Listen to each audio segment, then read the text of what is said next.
praga que a Bíblia fala que vão ter úlceras malignas que matam os seres humanos.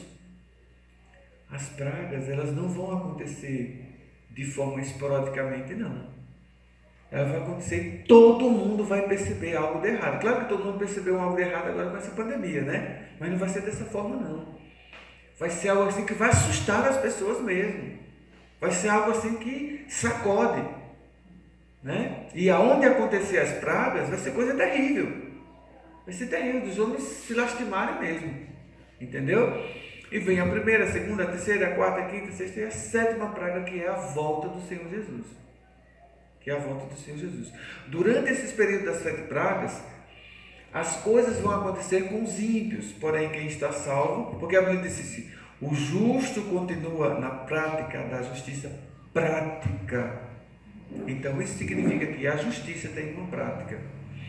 E o imundo continua na prática da imundícia. Então a imundícia, ela tem uma prática. É um estilo de vida. O que é um estilo de vida? Uma vida transformada. O estilo de vida é aquilo que você vive, né? Por isso que a reforma deve acontecer nas nossas vidas e passar a ser um estilo de vida para todos nós. Se não for dessa forma, não seremos santificados. Não continuaremos nessas práticas da justiça. Não é meio justo, não. É como aquilo que a gente... como Danila falou, né? Uma meia verdade é uma mentira, né? É só pela metade, né? Uma meia verdade é uma mentira, né? A mentira, por mais pequenininha que seja, pode ser uma mentira pela metade. Ela não se torna uma verdade, ela é mentira mesmo. A verdade, como é algo puro, santo e branco, qualquer pontinha dela que falte já é uma mancha, já não é mais um pano branco, tem um pano manchado. Entendeu? Mas para mentira não, o do sujo é tudo sujo mesmo. Não importa o tamanho da sujeira, é sujeira e acabou, né? Uma outra coisa, queridos, quando acontecer que as pragas caírem, a última praga é a volta do Senhor Jesus.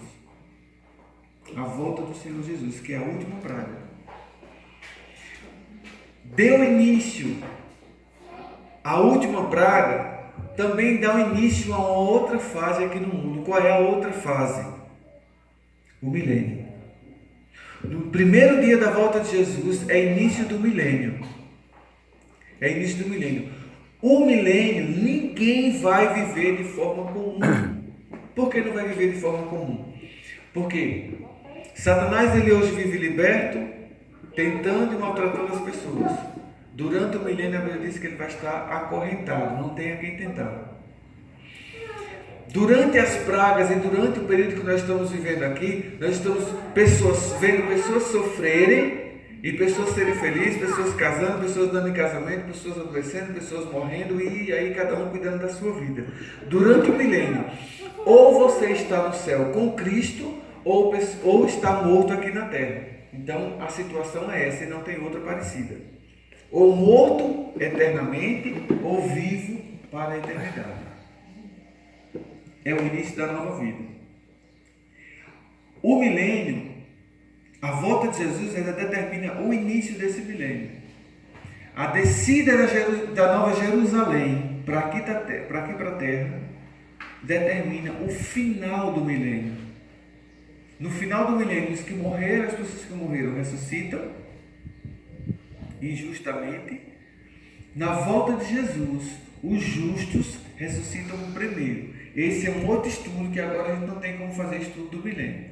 Mas eu acredito que vocês, a maioria de vocês, já tem um certo conhecimento, se não pleno conhecimento dessa questão aqui, né?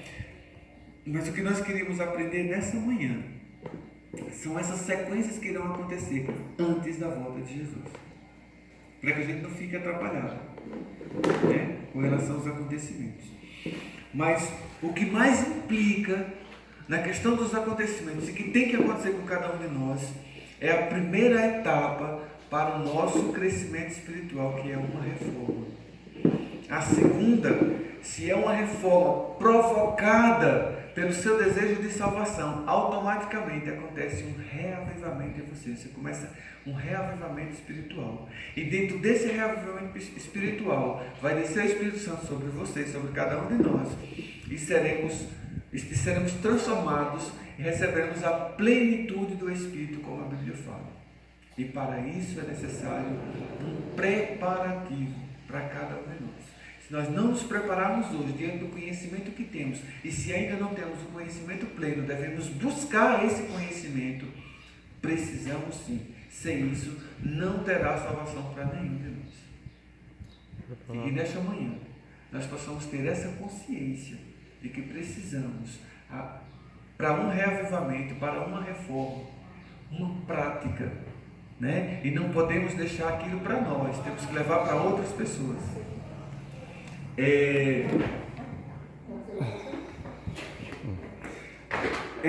A gente precisa entender o seguinte, irmãos, olha, quando a Bíblia diz que Deus, quando chamou um de cada nação, primeiro, né? Um de cada nação, um de cada cidade, um de cada família, um de cada casa. Ou seja, quem está sozinho em uma nação que tem um conhecimento de uma verdade, tem a implicação, a responsabilidade de pregar para toda a nação. Quem é sozinho em uma cidade, tem a responsabilidade de pregar naquela cidade. Quem é em uma família, tem a responsabilidade de pregar naquela família. E quem é sozinho em uma casa, mas que tem outros também, tem a responsabilidade de salvar a sua própria casa. Agora eu pergunto, o fato de eu pregar para uma nação, para uma cidade, para uma família ou para uma casa, leva todos à salvação? Não. Jesus não conseguiu levar todos, mesmo na presença dele. Ele escolheu Judas. E Jesus não conseguiu se salvar. Mesmo vivendo tudo que os outros viveram, mesmo vendo tudo que os outros viram, mesmo recebendo os mesmos conselhos que os outros receberam, mas não viveu à altura do que os outros viveram. Por exemplo, os anjos que estão nos céus, todos eles foram criados igual que Lúcifer foi criado. Entendeu? Lúcifer virou Satanás, e os outros anjos ainda continuam sendo anjos de luz. Entendeu?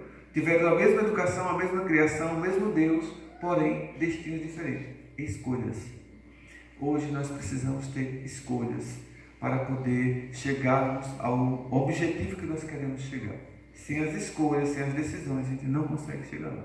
É verdade. Que Deus nos abençoe, que o Espírito Santo fale fortemente a cada um de nós nessa manhã e durante toda a nossa vida. Né? Amém. Amém.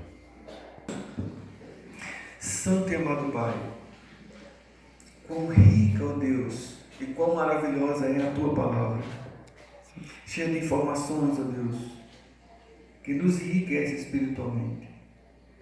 Nos ajuda a termos o desejo ardente em nossos corações, ó Deus, de conhecer mais a Tua palavra, de buscarmos mais, ó Deus, o Teu Espírito Santo, de buscarmos em nossa vida, ó Deus, uma reforma, para que haja um reavivamento, para que possamos viver na plenitude do Teu Espírito. Nós sabemos, ó Deus, que viver na plenitude do Teu Espírito depende da Tua vontade, depende do Teu desejo para cada um de nós. Mas nós clamamos isso tudo para cada um, ó Deus. Que nós possamos ser reformados pelo poder do Teu Espírito.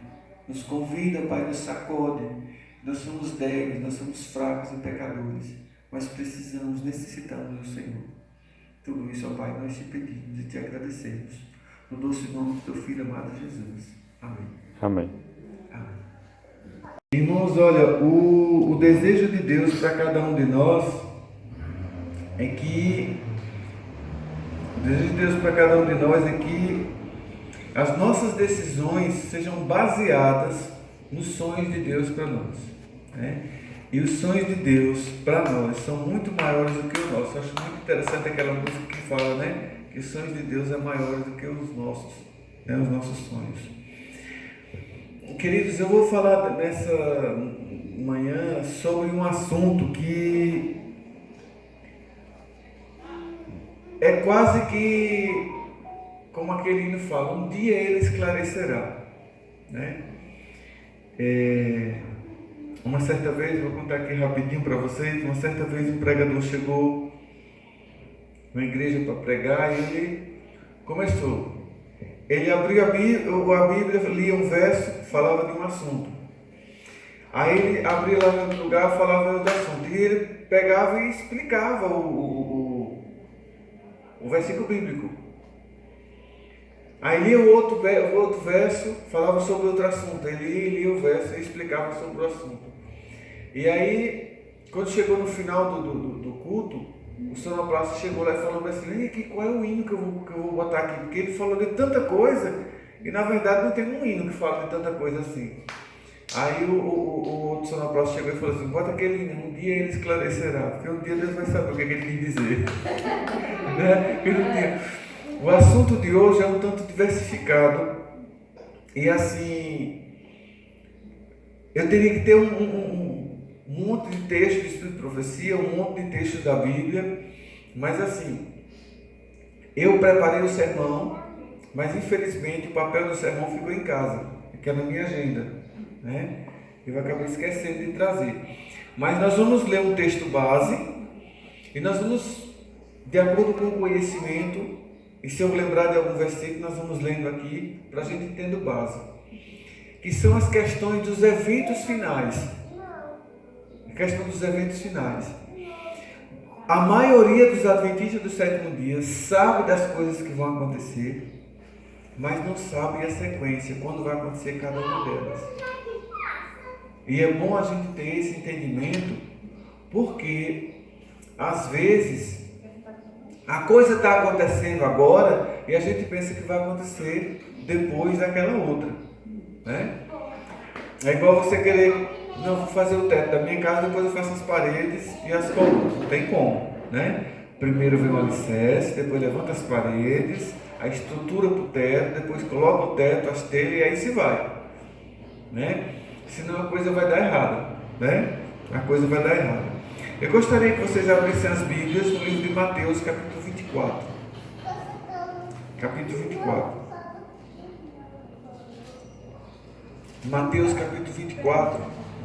Ele está...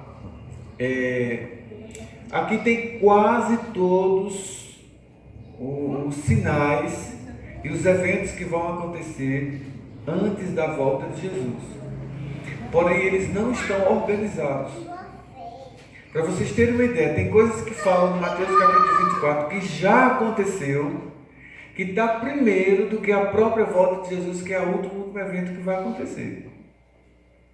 Então ela não está organizada. Jesus só falou que ia acontecer. Porque se ele falasse de sequência tudo certinho, isso não geraria uma curiosidade para nós estudarmos a Bíblia. Eu já sei o que é que vai acontecer. Depois disso aqui, depois do outro é outro, depois do outro é outro, e aí se vai. Mas não, a gente precisa destrinchar em outros textos bíblicos para a gente saber qual é a sequência. Antes de lermos a Bíblia, vamos fazer uma breve oração. Santo Deus, agora estamos com a Tua palavra aberta. Por favor, Deus, nos ajuda a entendermos aquilo que o Senhor quer falar para nós nessa noite, nessa manhã. Que o Seu perdão, ó Deus, o perdão do Teu Filho amado Jesus, nos alcance. Para que possamos, ó Deus, estarmos adiante de Ti, estarmos na Tua santa presença. Obrigado, Deus, por estarmos aqui. Nós te agradecemos em nome do Senhor Jesus. Amém. Amém.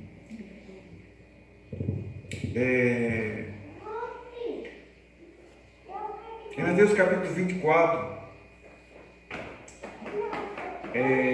no versículo 7, fala aqui o seguinte: porquanto se levantará nação contra nação, reino contra reino, haverá fomes e terremotos em vários lugares. Antes, Jesus falou dos falsos cristos, que apareceria falsos cristos. Quando chega no versículo 24, ele fala de novo que aparecerão falsos cristos e que, se possível, enganariam os próprios eleitos. Ele fala em dois lugares diferentes, o mesmo evento, a mesma situação, em posições diferentes, mas na verdade elas vão estar juntas. No versículo 8 diz que, porém, isto é o princípio das dores. Aqui Jesus deu um detalhe, para que a gente possa entender quando começam as coisas. Quando ele falou, primeiro ele falou dos falsos cristos, né? Depois ele falou de terremoto, guerra, rumores de guerra, nação contra nação, e alguns eventos que iam acontecer. Ele diz: esse é o princípio das dores. Fique atento, aqui está o princípio das dores. E o ponto de partida nosso para o estudo dessa manhã é justamente esse: quando acontecerão os eventos que antecedem a volta de nosso Senhor Jesus Cristo. Começa por essa situação. as dificuldades que as nações irão enfrentar antes de outros eventos posteriores que iriam acontecer. Guerra, rumores de guerra, nação contra nação, isso aí a gente tem visto há muitos e muitos anos. Mas quando a Bíblia fala que a quantidade de terremotos iriam aumentar, eu não vou falar dos detalhes, certo? Porque o nosso assunto hoje é sequência e não o detalhe das sequências, né? Mas a gente tem visto, se vocês forem lá no site do Google, por exemplo, que fala sobre a sequência do aumento dos terremotos, é assustador. Teve ano que chegou a aumentar em 140% a quantidade de terremotos. Eu não me lembro qual foi o ano, não sei se foi 2010, se foi 2009, aqui no Pernambuco, teve uma cidade que em uma semana teve 68 terremotos. Em uma semana. Mas como foi aqui esses terremotos? Foram terremotos de pequena escala, mas que deu para sentir claramente.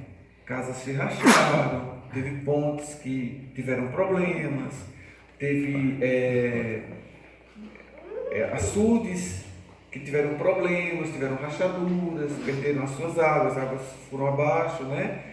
E teve também construções novas que tiveram problemas, construções antigas que tiveram problemas, que ainda não estavam totalmente estruturadas, e aí sucessivamente. Aqui em Pernambuco, a Bíblia fala terremoto em vários lugares. Não é em todos os lugares, mas em vários lugares, né? Rumores de guerra. A gente tem visto que durante o período da pandemia, os rumores de guerra se pararam, né? Quando a pandemia melhorou, a coisa voltou à tona, né? A gente está vendo aí que a situação em alguns países não está fácil. Não está fácil. A coisa piorou muito e descontrolou, como há muitos anos não tinha descontrolado, né? Esses rumores de guerra são os princípios das dores, diz a Bíblia, né? E como elas não começaram agora, isso significa que os princípios da dor já começou há muito tempo. O que acontece? Geralmente na Bíblia ela é apresentada o seguinte: quando acontece o cumprimento de uma profecia, outras profecias se calam. É bom a gente entender isso. Quando está acontecendo uma profecia, outras profecias se calam. Percebam que durante o período da pandemia, o mundo se concentrou na pandemia e muitas coisas deixaram de acontecer. Por exemplo, a reunião que tinha sido agendada para maio de 2021 ficou para o mês de outubro desse ano. Que reunião era essa? Reuniões com os líderes mundiais para se falar do decreto dominical. Certo? Então, durante a pandemia, essa profecia ficou parada. Não aconteceu. E vai acontecer essa reunião para se tomar decisões. Os projetos que se tinham para melhorar o aquecimento global e para melhorar a questão ambiental, elas pararam. E isso é uma profecia. A questão das reuniões para os eventos ecumênicos pararam. Por quê? Porque estava se cumprindo uma profecia que era a pandemia, né? Que a Bíblia fala que ia acontecer. Então, geralmente quando acontece, o mundo está focado em uma profecia, está se cumprindo, outras profecias se calam. Isso já é plano de Deus, para que as pessoas entendam e se concentrem naquilo que está acontecendo como sendo uma profecia. Certo? E eu vou abrir um parêntese para falar essa questão. Outro dia eu estava conversando, já faz um tempo, Esther estava fazendo um trabalho falando sobre ecologia, né? É um trabalho da escola.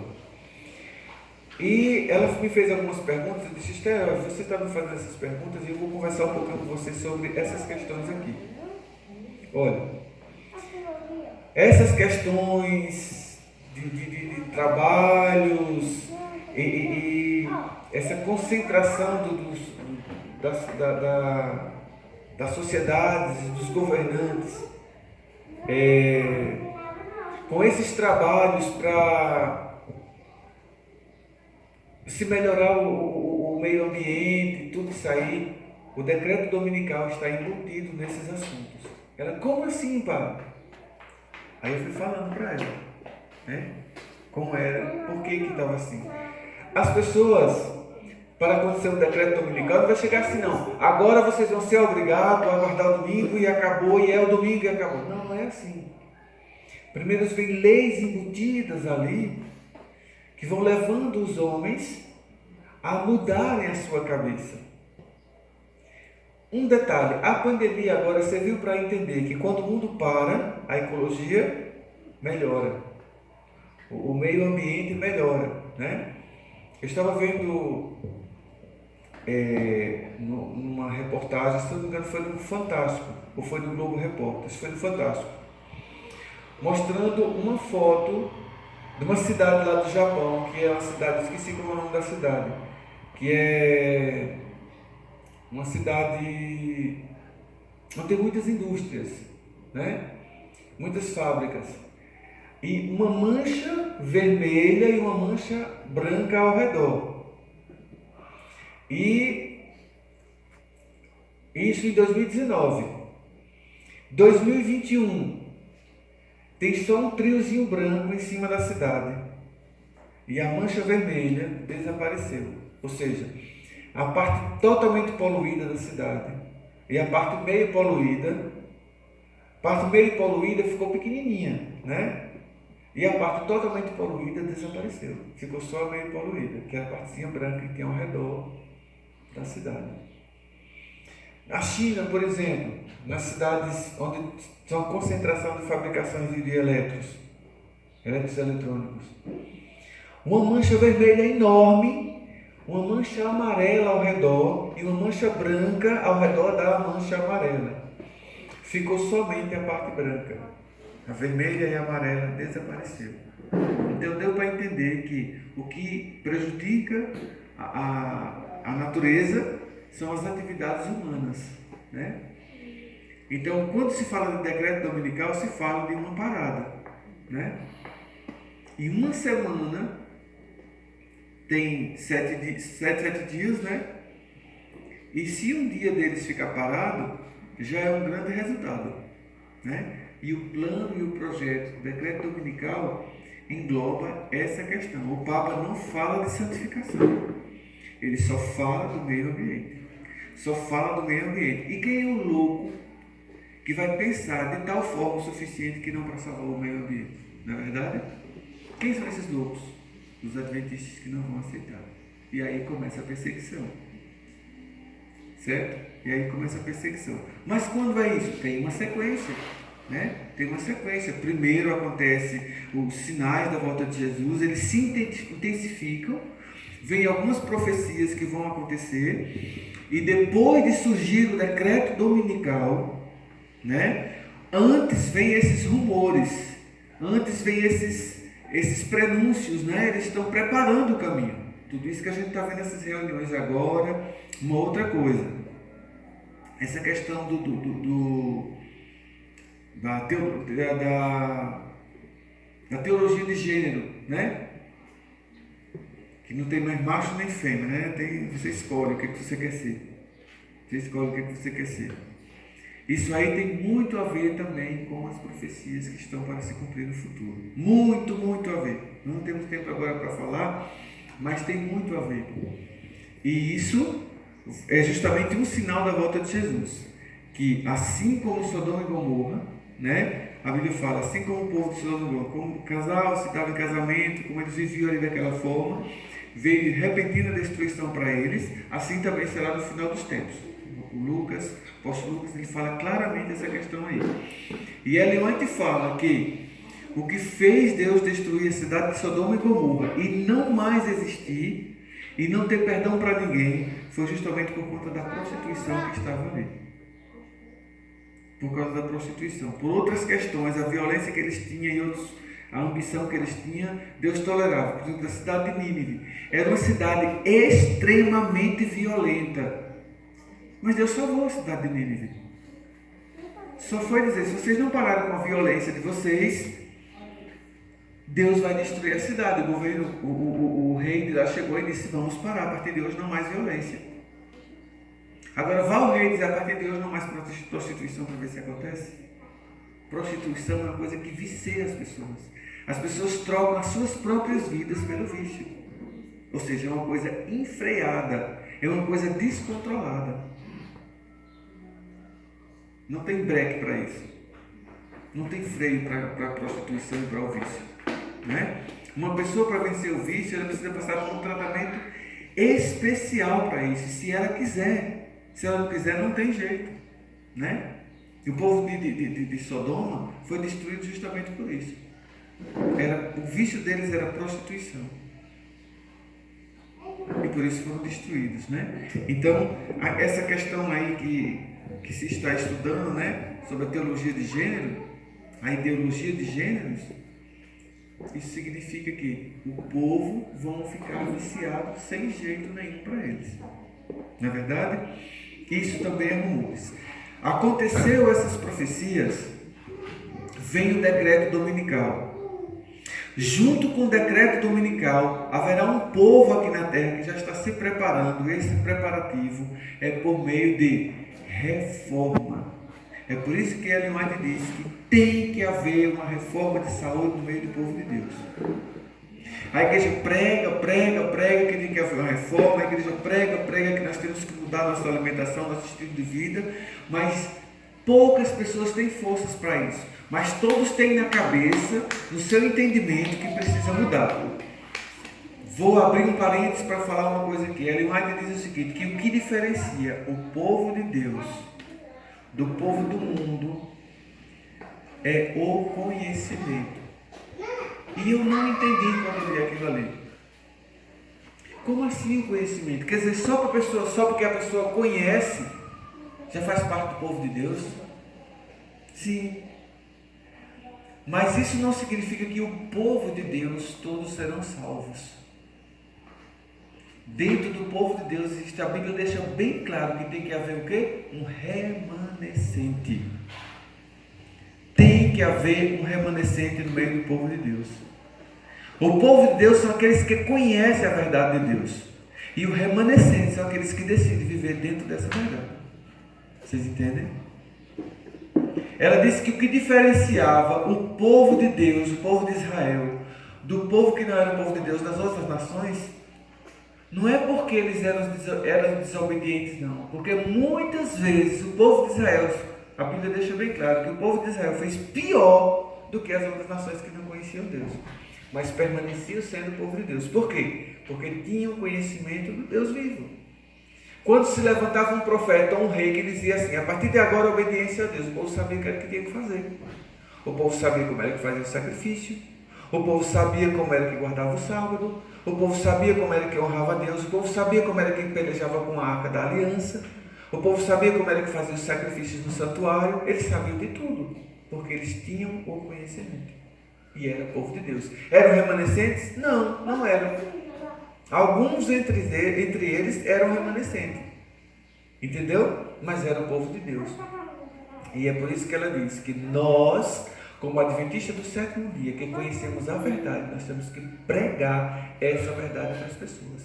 A partir do momento que a pessoa teve o conhecimento da Bíblia pleno, que ela entendeu o plano de Deus para a salvação, e a Bíblia, a doutrina de Deus, ela passa a ser povo de Deus, embora não seja remanescente. Entende?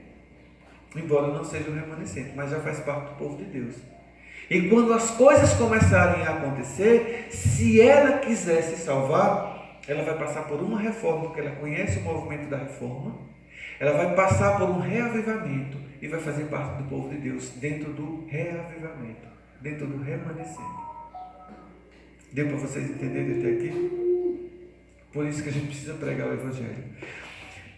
Saiu o decreto dominical, ele vem junto com três situações. Qual é a primeira situação? Um povo que vai buscar uma reforma, um povo que vai passar por um reavivamento e um povo que vai receber o poder pleno, a plenitude do Espírito Santo. E para esse povo passar por uma perseguição, resistir e ainda, além de resistir, pregar o evangelho para as pessoas que não conhecem, elas precisam ter passado por uma reforma, um reavivamento e agora está cheio do Espírito Santo para pregar em meio às dificuldades.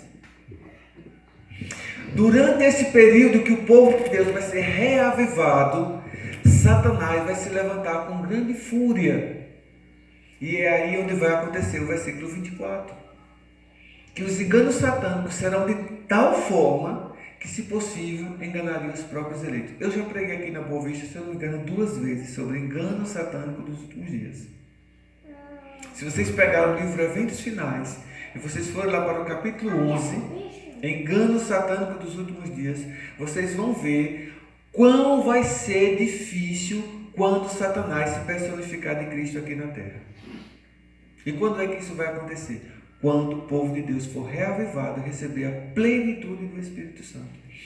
À medida que o povo de Deus está fraco, os enganos satânicos também são fracos. Satanás hoje ele tem pego pessoas fracas, que somos nós, e nos tem levado por meio do engano. Ele começa a enganar a nossa mente, igual que fez lá com Eva, né? No jardim do Éden. Ele trabalha por meio do engano. Engano, e vai ali sabotando a nossa vida. Ele é mestre em sabotagem. E ele vai sabotando, e volta e meia a gente vai caindo, a gente se levanta porque conhece, o Espírito Santo fala, os anjos de Deus estão trabalhando a nosso favor, e a gente passa por essas etapas aqui. Agora, quando se fala de enganos satânicos dos últimos dias, se fala de personificação de Satanás, personificado em Cristo, o Maitreya, né? Que poucos conhecem, falando sobre o Maitreya. O próprio Satanás vai se personificar em Cristo e vai andar aqui na terra. Eu não vou ter tempo de pregar sobre isso, eu já preguei aqui para vocês o que ele vai fazer, né? Tudo de milagre que Jesus fez, eu basta ilustrar dessa forma. Tudo que Jesus fez quando ele andou aqui na terra, Satanás vai ser capaz de fazer.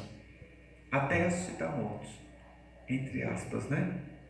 Uma ressuscitação falsa, curas falsas, levando as pessoas a acreditarem nele. É por isso que aqui em Mateus capítulo 24 diz o seguinte, quer ver o que é que fala, versículo 24? Porque surgirão falsos cristos e falsos profetas, enganando a muitos com muitos sinais e prodígios, e, se possível, enganariam os próprios eleitos.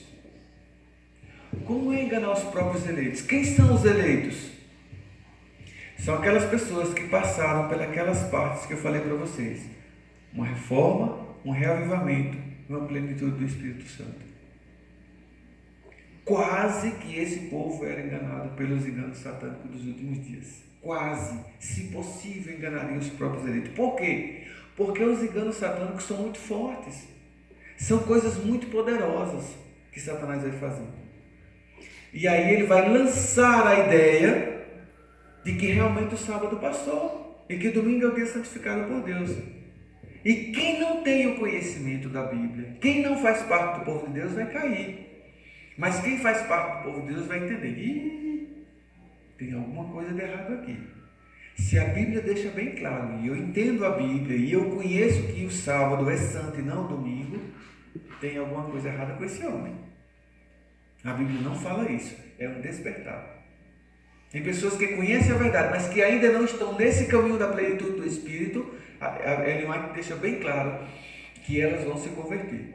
E quando isso acontecer, o Espírito Santo vai ser derramado de tal forma no coração daquelas pessoas que aceitarem o que ela diz, que pessoas comuns, como nós, membros comuns da igreja, iremos ter que batizar irmãos, porque eles chegam para a gente e dizem, você é um santo, você é um adventista, você conhece a verdade, eu preciso ser batizado por você. E não terá tempo dos pastores batizar a quantidade de pessoas que vão ser batizadas. Porém, nesse mesmo período, acontecerá uma sacudidura como nunca houve. Um grande número de pessoas que estavam dentro da igreja só esquentando o banco, mas que não passaram por aquelas etapas, que é, não se reformou, não se reavivou e não recebeu a plenitude do Espírito Santo. Esses vão cair fora. E a Bíblia deixa bem claro que muitos vão sair para dar lugar a outros. Então são essas sequências dos acontecimentos que vão ter antes de Jesus voltar. E quando então acontecerá o fechamento da porta da graça? Em Apocalipse, capítulo 16, salvo não me engano, é capítulo 12, que fala: feito está. Quando Jesus está lá no santuário dele, no santuário celestial, intercedendo por cada um de nós, o trabalho diário dele, que ele chegar e pegar o livro, o último livro, preste atenção, queridos irmãos, por que vai chegar um ponto que Jesus vai pegar o livro de alguém que está vivo e vai julgar o caso dessa pessoa ainda vivo? Eu passei por muitos anos na igreja sem entender isso direito. Preste atenção. Por que Jesus então ele vai ter o poder, e já vai poder julgar aquele vivo, a pessoa que está viva, mas quem está vivo não tem ainda chance de salvação? Tem que ter, né? Mas por que Jesus vai pegar esses livros dessas pessoas já vivas e não vai ter mais chance para elas para salvação? Não é que a porta da graça ainda não se fechou. Primeiro, por alguma razão, essa pessoa ou não conheceu a verdade, não faz parte do povo de Deus, ou conheceu, faz parte do povo de Deus, mas não passou por aquelas etapas que eu falei. Não conseguiu passar pela reforma, não passou pelo reavivamento e não recebeu a plenitude do Espírito Santo. Então o destino dela está selado. Não tem mais salvação para ela, não tem jeito. Primeiro que não vai ter mais tempo para se pregar para ela. Todos os testemunhos que ela ouviu foram suficientes para ela talvez se converter. Mas ela não conhecia a verdade e achava que Satanás estava certo e não Cristo.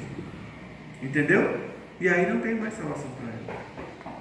Está selado o destino dela. Jesus vai pegar o livro dela, vai selar, vai fechar e vai entregar.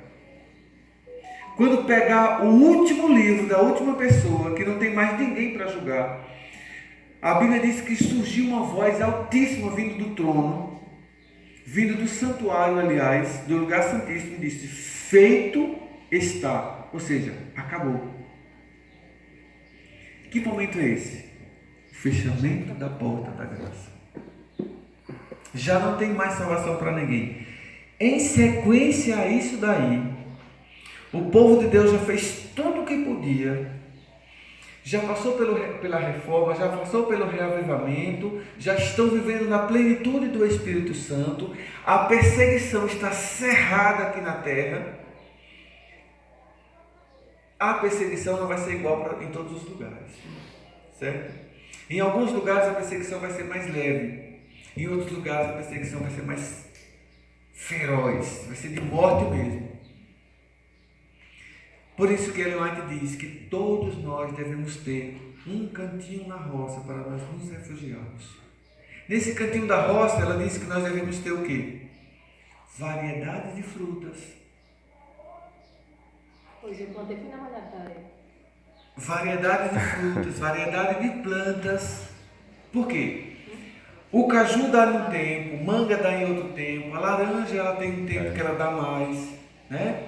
Goiaba dá em outro tempo, o pêssego dá em outro, maçã dá em outro, e aí se vai revezando. Feijão e milho dá em outro tempo, e se vai revezando aqui, você não vai faltar alimento, porque quando um falta, o outro tem, né? Quando um falta, o outro tem.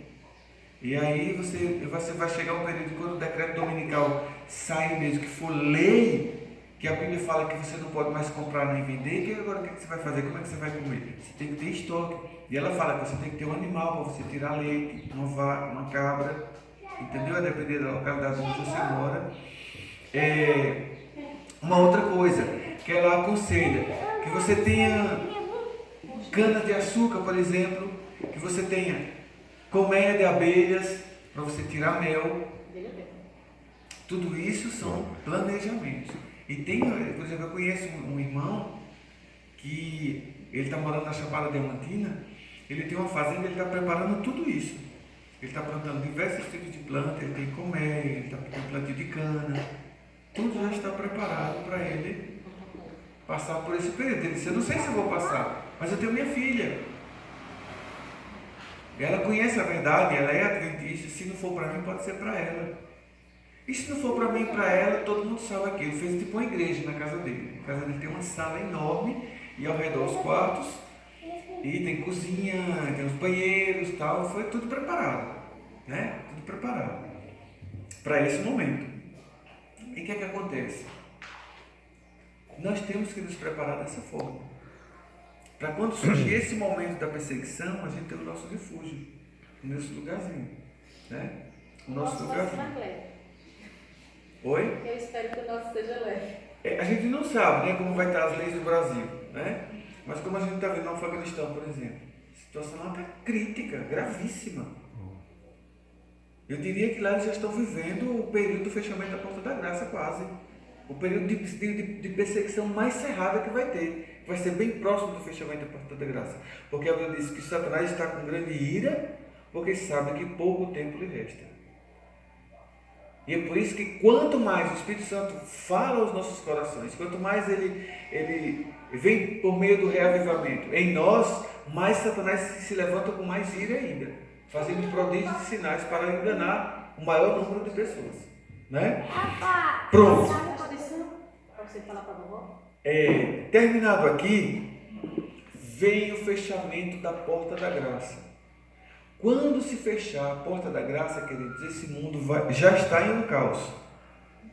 Mas agora entra, o mundo vai entrar em pleno caos, na sua plenitude de dificuldades no mundo. Sabe por quê? Por causa das 7 pragas que serão derramadas aqui na terra. As pragas só vão cair quando acontecer o fechamento da Porta da Graça. Uma vez o irmão me perguntou: irmão, essas doenças, o câncer, a AIDS, essas doenças que estão surgindo aí, é dengue, é chikungunya e agora é o coronavírus, será que não é aquele que